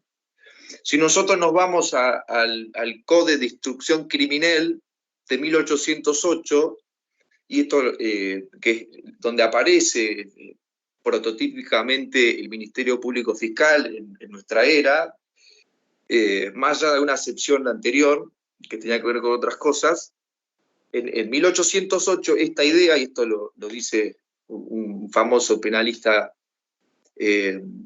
dice que la función que tenía el Ministerio Público era también de controlar a esa agencia policial que entraba a un Estado de derecho moderno, nuevo, que aparecía y que estaba revestido de un montón de garantías, había que ponerle un director, y ese director iba a ser el Ministerio Público. Entonces hay un asunto también de calidad ética en esto. Tiene que haber, el Estado busca ajustarse a sí mismo a la normativa, y uno de los instrumentos que nosotros tenemos en cuanto al obrar del mismo fiscal para reorientar esto a lo que debe ser, en términos del funcionamiento del sistema, en ese deber ser que es necesario, es justamente a través de esta exclusión probatoria. Se le quita efecto a ese material, a ese elemento probatorio, a esa evidencia que afecte garantías constitucionales, es decir, con esto que decía Eugenia hace un rato, cuando supongamos cuando no hay una autorización del juez o esa autorización del juez para realizar, supongamos, el embargo es deficiente. Bueno, son supuestos que nos permiten a nosotros, asentados ahí, solicitar, porque es algo que tenemos que pedir también, la exclusión probatoria, que eso no se tome en cuenta.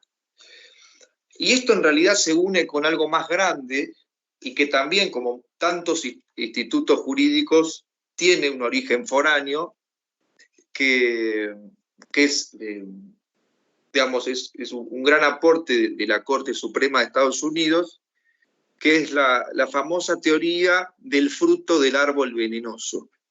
Teoría del fruto del árbol venenoso. Teoría del fruto del árbol venenoso. Básicamente lo que propone esto es que todo aquello que se construya procesalmente, todo aquello que, toda aquella información que contraviene, que lesiona una garantía constitucional de uno de los habitantes, por más efectos jurídicos lícitos que tenga posteriormente, estos mismos, por la calidad venenosa que tiene este acto inicial, van a carecer también de eficacia. Lo vuelvo a explicar. Lo que dice la teoría del fruto del árbol venenoso es que todo lo que sea consecuencia en un sentido causal de un acto ilícito por parte del Ministerio Público, por parte de una resolución judicial también, solicitada por va a carecer de eficacia y que merece ser excluida del proceso, merece ser contado como que nunca existió. Por más que, bueno, el ejemplo, ahora vamos a ver algunos ejemplos jurisprudenciales de la evolución que ha tenido nuestro derecho, pero fundamentalmente esta es la idea y lo van a entender ahora con estos ejemplos que ilustran muy bien el funcionamiento de este instituto, que está receptado, como ustedes pueden ver, si lo han anotado, anótenlo, el artículo 211 del Código Procesal Penal de la Provincia de Buenos Aires. ¿Hasta acá alguna pregunta? ¿Alguna duda? ¿Quieren que repita algo?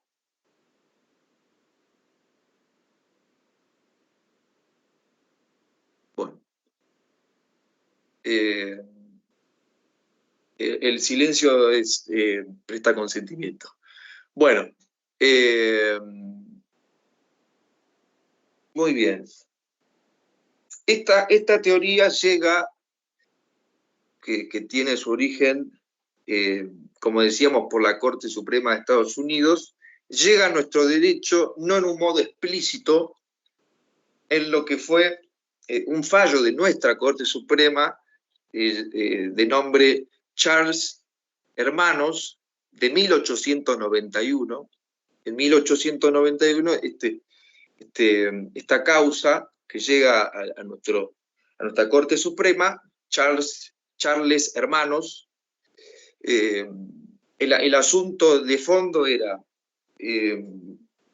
que, bueno, era una empresa, ¿no es cierto? Una empresa que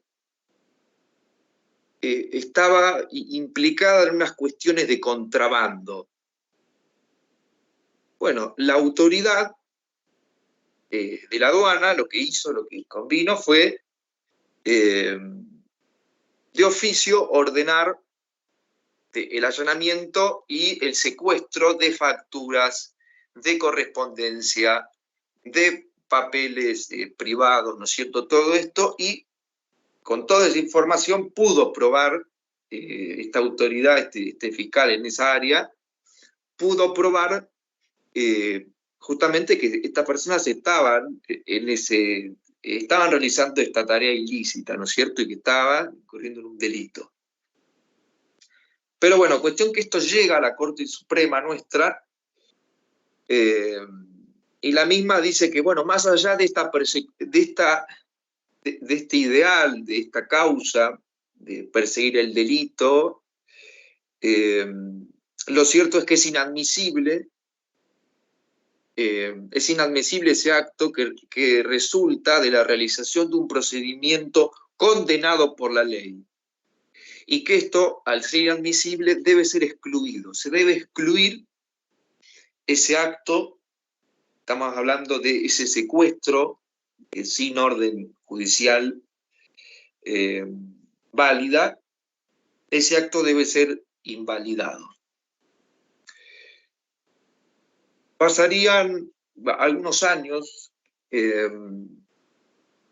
y el otro precedente jurisprudencial subrayado por la manualística en este asunto viene a ser un caso de 1981, 90 años después de nuestra corte también, llamado Montenegro. Y aquí sí, porque en la situación fáctica lo que sucedía era, había mediado una tortura en esta persona para sacarle información, y acá lo que hace la Corte es explicitar su adhesión, invoca textualmente la teoría del fruto del árbol envenenado. Bueno, más adelante después llegaría el fallo fiorentino de 1994, en donde lo que hay es una situación en donde ustedes saben que para entrar a un domicilio la policía necesita o de una orden judicial o que vos les brindes el consentimiento para que estos entren. Y en la situación en Fiorentino puntualmente lo que hay es que hay un vicio en el consentimiento, en tanto que la policía logró que esta persona tenga esta disposición del espíritu, de su ánimo para dejarlos entrar, a través de ponerle tierra al piso y bueno, en esa situación la persona accedió a que ingresen y bueno. Pero lo que la Corte dijo también en Fiorentino es justamente lo mismo, subrayó lo mismo, de que esos actos deben ser excluidos. ¿Y cuál es la trascendencia de esto? ¿Cuál es la trascendencia de la teoría del fruto del árbol envenenado? Es que fundamentalmente si el único camino, si el único íter que yo tengo como Ministerio Público Fiscal es ese acto que es ilícito, si lo único que yo tengo, y lo vamos a ver ahora en un momento en el fallo 40, que es de todo lo que he mencionado, es el que ustedes deben realmente aprender y que tiene una relación tremenda con lo que dijo hace un rato Eugenia respecto de la fundamentación y el defecto. Es como que se enlazan ambos temas, ahí ustedes tienen una síntesis poderosísima, también está resumido por Agustín, lo tienen en el espacio en cátedras. Pero, ¿cuál es la trascendencia? Como decía, si el único íter que yo como Ministerio Público Fiscal tengo para fundamentar fácticamente, ónticamente, la acusación es un acto ilícito, es esta cosa que debe ser excluida, entonces se me cae todo, no tengo forma, no puedo redimirlo, no puedo reeditarlo, por más que los actos subsiguientes sí sean lícitos,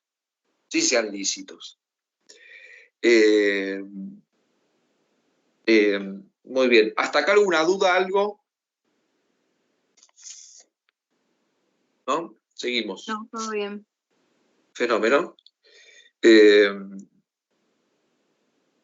Muy bien. Y después hay otros fallos, qué sé yo, el Rayford, después tienen Daray, están las menciones ahí en el texto de Agustín. Jurisprudencia de esto hay abundante también. Pero desde una reflexión práctica del ejercicio de ustedes es sumamente trascendente esto, que ustedes puedan advertir aquella prueba, aquella prueba que está vulnerando garantías constitucionales. Por eso, como decía Agustín, el pensamiento estratégico se teje, se estructura con un conocimiento, con una epistemología constitucional. Los ojos con los anteojos que tenemos que ponernos para ver todo esto, y este mundo complejo, las situaciones prácticas que les toquen a ustedes, los clientes, etcétera, tiene que ser a través de ese prisma, porque eso les asegura también, sin duda, un éxito. Ahora van a ver en el fallo 40 lo curioso que es, el poder que tiene esto también en la práctica. Todo esto es un saber eminentemente práctico. Esto no es teórico, no es retórica, no son cosas elegantes o poéticas. Esto tiene una implicancia en el ejercicio de los operadores del derecho que por eso lo atractivo de que lo desarrollemos acá. Muy bien. En resumen, si una prueba, si un elemento probatorio es consecuencia directa de la afectación de una garantía constitucional, de la garantía constitucional de una persona, ¿no es cierto? Todo lo que emana de eso debe ser excluido por ser ilícito, debe excluirse. Y hay una frase que ustedes tienen ahí en el material de Agustín, una frase de Binder, que dice que, y suscribo, dice que en un Estado de Derecho la búsqueda de información tiene estos límites, y con prudencia se ha preferido sacrificar la verdad antes que facilitar el abuso del poder. Se ha preferido sacrificar la verdad. En estos casos se sacrificó la verdad, sí, obvio.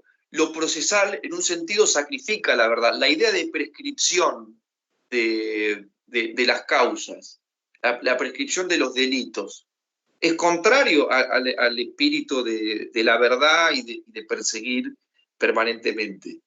Digamos, son límites que hemos convenido para permitir el desarrollo de la vida en sí, cierto estado de sosiego. Y en este sentido, todas estas cosas que hemos visto, la exclusión probatoria, lo fuerte que es lo quizá para quien está afuera, veo por ahí la torpeza de un funcionario judicial proceder de tal manera que esa prueba es excluida y no hay un camino para llevar adelante la acusación y que se termine cayendo todo, y una situación de indignación, quiero decir, y de disgusto, pero lo cierto es que lo que se está protegiendo es otra cosa más grande, que es el abuso del poder.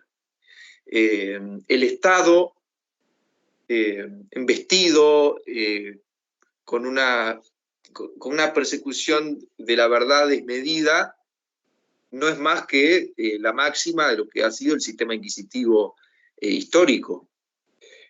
No es otra cosa que eso, el Estado persiguiendo a los ciudadanos.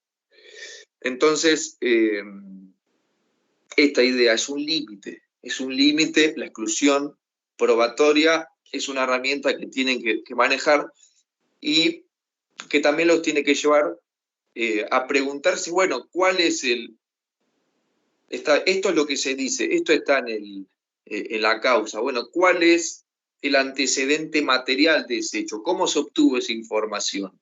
¿Esa información se obtuvo de un modo lícito, se obtuvo de un modo respetando observando esas normas constitucionales, convencionales o no? Bueno, todo eso son cosas que les pueden servir. Y si están del otro lado, del Ministerio Público, también a observar para que no les hagan lío a ustedes tampoco. Muy bien. Son las reglas de juego. Ahora, el fallo que ustedes tienen subido en uno de los textos, tiene un resumen del fallo 40, en donde lo que hay es resulta que una persona llama anónimamente denunciando que en cierto lugar se estaban vendiendo estupefacientes, si no recuerdo mal.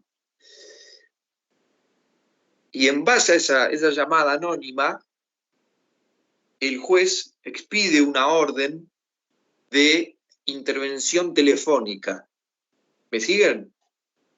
En base a esa llamada anónima, el juez escribe y autoriza una intervención telefónica. Efectivamente, la practica las agencias a cargo y se logra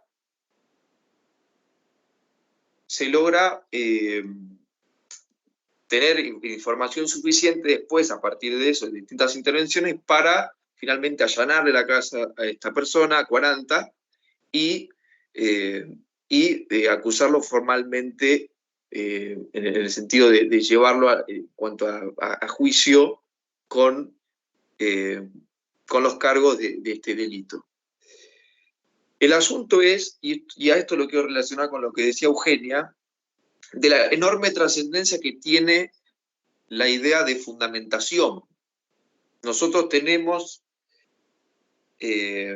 como en el sistema mixto, que ustedes lo tienen un cuadro en la segunda clase de Agustín, hay sistemas de enjuiciamiento penal, se llama el documento, ahí tienen en cuanto a prueba el sistema de valoración, los tres, como desarrollaba Eugenia, y la idea de la sana crítica racional, en lo fundamental y en lo que tiene trascendencia a nosotros, es que nos permite justamente refutar eso que se predica respecto de lo que sea que se espía a la autoridad judicial y que por orden de la ley exige que esté fundamente. Permite justamente criticar eso que el juez ordena. Permita examinar, que es distinto a valoraciones absolutas y subjetivas, como lo que es el bien y el mal, como lo que es lo lindo y lo feo. Eso es distinto. Estamos hablando de una fundamentación que da razones y que permite ser criticado. Y que al permitir ser criticado,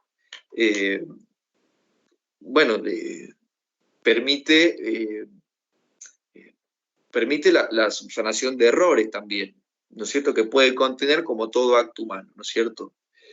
Entonces, bueno, finalmente a 40, lo que la Corte Suprema dice ahí, y de suma trascendencia, es que es esto mismo, que no es suficiente, no es un elemento objetivo suficiente para fundar un acto de tamaña gravedad como es, y afectación al derecho, ¿no es cierto?, a la intimidad. Estamos hablando de esta llamada anónima, no es suficiente en sí misma para autorizar esta medida de intervención telefónica. No es suficiente. No es un elemento objetivo tal. Hay una endeble fundamentación de este acto que ordenó, que permitió por solicitud del fiscal esta intervención. Entonces, ¿qué es lo que sucede ahí? Bueno, alguien va a decir, no, pero, bueno, supongamos que eso es inválido, pero si después prestamos atención a lo que escuchamos por el teléfono, vemos que sí, tenían una red de comercialización de estupefacientes, qué sé yo, y no solamente eso, permitió que no solamente descubramos a 40, sino a algunas personas más. Digamos, realmente hay un descubrimiento de una situación criminal que a la sociedad le interesa, en el sentido formal y general, erradicar o de algún modo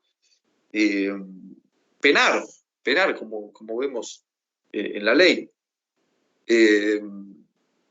Pero la Corte Suprema, en base a citando estos fallos que hemos mencionado antes, lo que hace una exclusión de ese elemento y realmente haciendo este el único medio, el único íter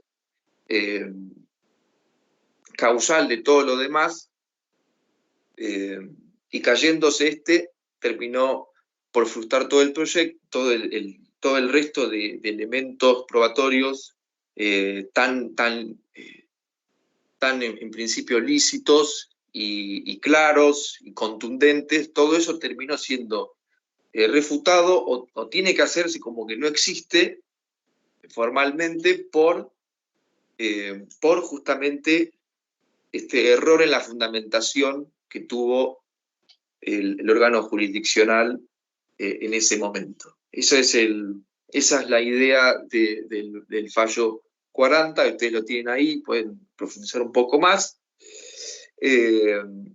Ahora bien, a esta teoría del fruto del árbol venenoso se le contrapone otra visión,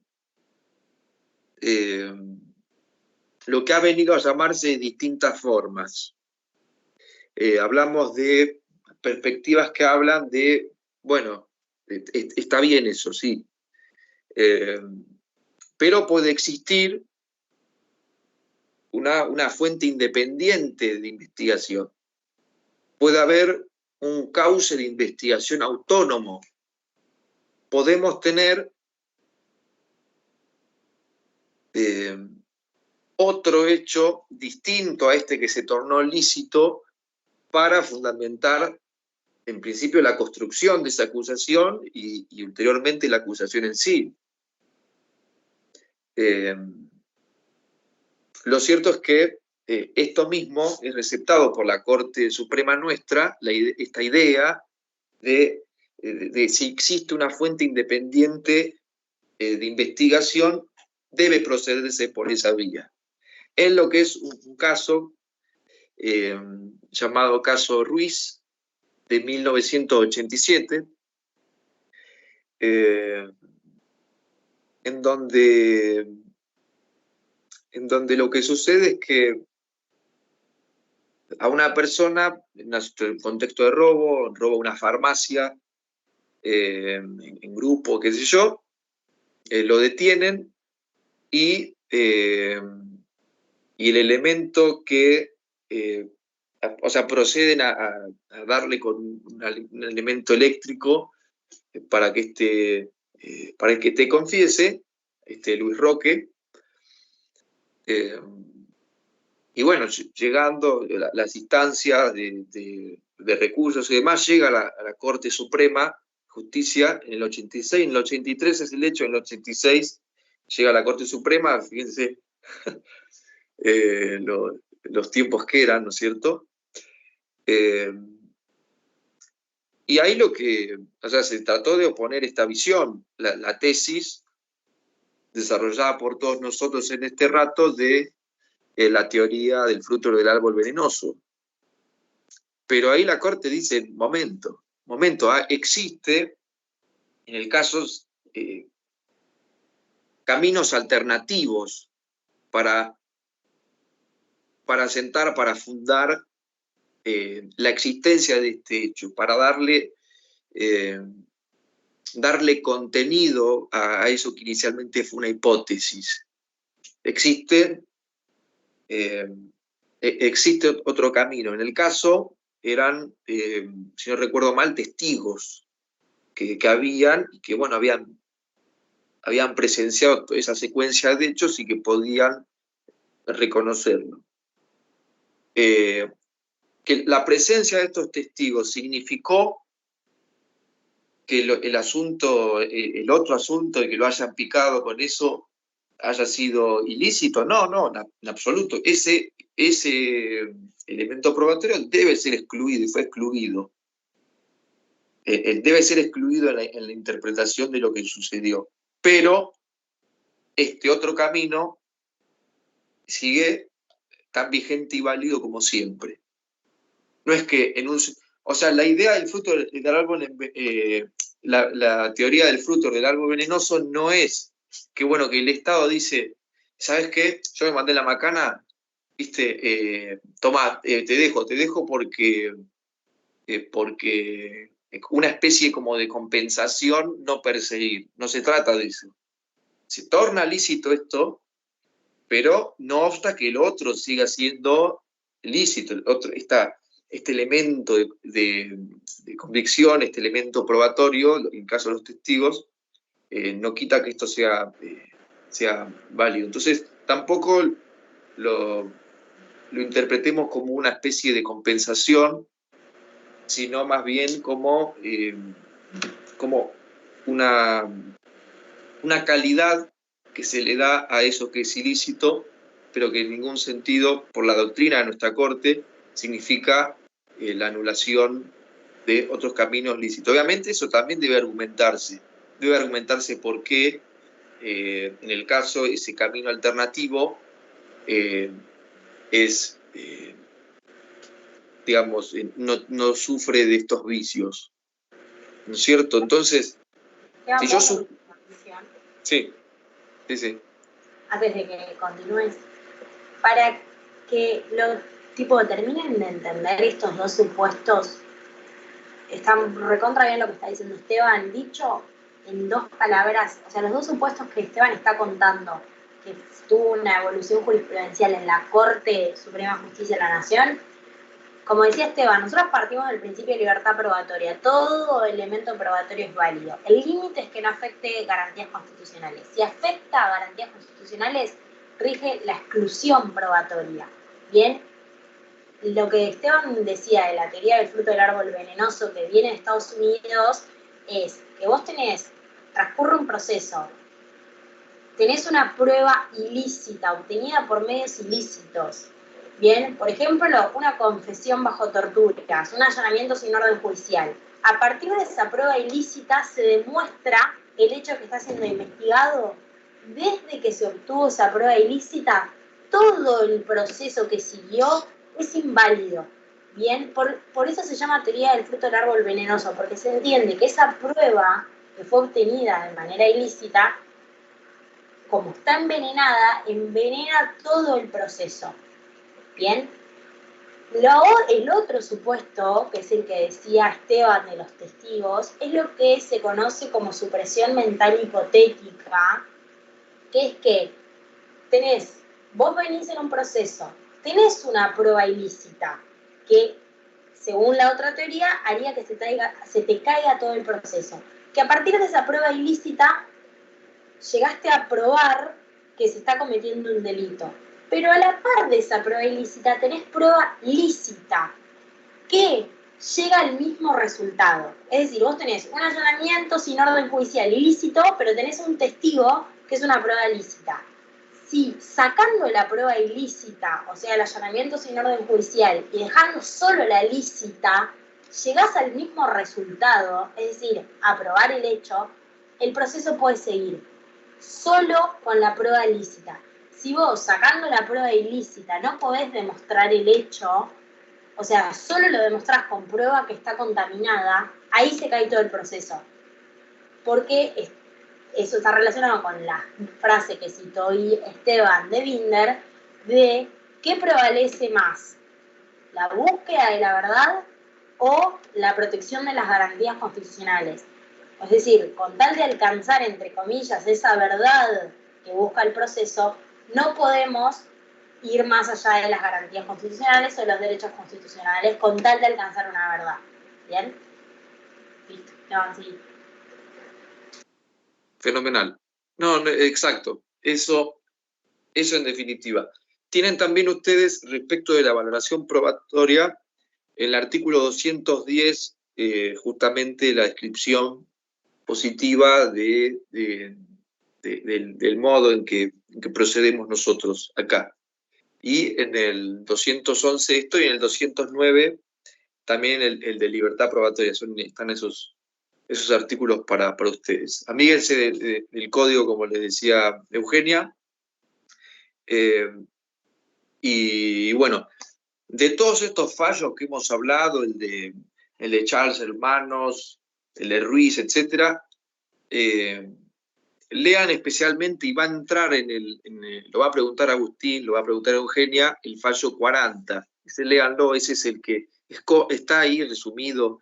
El resto, obviamente, si ustedes en esa confección de la respuesta que hacen logran articular otros elementos, tendrá mayor verosimilitud su conocimiento. Así que quizá les convenga. Pero en lo sustancial, miren 40 especialmente, en donde están resumidas y tensionadas ambas cuestiones. Bueno, gracias por escucharme en este rato. Cualquier duda, sea hoy o la próxima, lo charlamos. No hay ningún inconveniente. Acá hago una aclaración también. Lean estos temas y todo lo que tiene que ver con elementos probatorios, valoración probatoria y la prueba ilícita. Léanlo, lean 40, como bien decía Esteban, 40 entra en el examen y es el fallo que medio que resume, o sea, por la propia corte y todo lo que sucedió antes. Léanlo porque entra, y cualquier duda que se les genere de estas teorías que hablamos, de los fallos de la corte, de qué pasa con las pruebas, lean los artículos de los elementos probatorios que regula el código, sepan que no son taxativos y nos preguntan, ¿sí? Porque por ahí es un tema que parece complejo de entender, lo de las teorías nos pasa mucho, pero que donde lo entienden de manera lisa y llana es una pavada. De última, la próxima vez que hayamos presencial se los dibujamos en el pizarrón para que lo puedan terminar de entender, pero sepan eso, que nos preguntan cualquier cosa, ¿sí? Y bueno, y gracias por conectarse, los que se conectaron, por quedarse hasta esta hora. Espero que se hayan entendido y no, ya saben que estamos a disposición. ¿Sí? ¿Algo más, Esteban? ¿Juliana? Nada más. Bien, bueno, buen fin de semana, nos vemos la semana que viene. No cuelguen con la lectura. Buen fin de, profesor. Chau, Adiós. gracias. Bueno, Chao, hasta luego. buenas noches, buen fin de...